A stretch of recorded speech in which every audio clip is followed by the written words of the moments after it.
This is the unboxing of the Sea Eagle SE9 Fisherman Dream.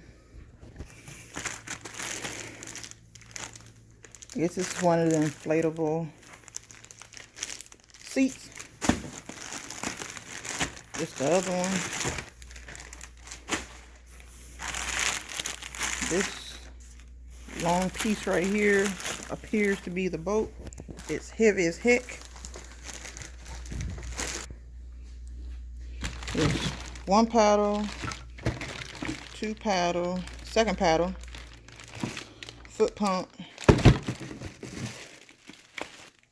the valves that go inside, and I have no clue what that is.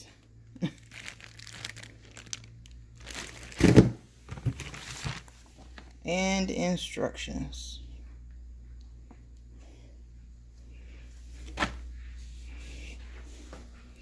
The other box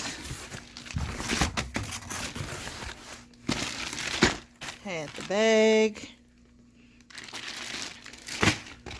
and the transom.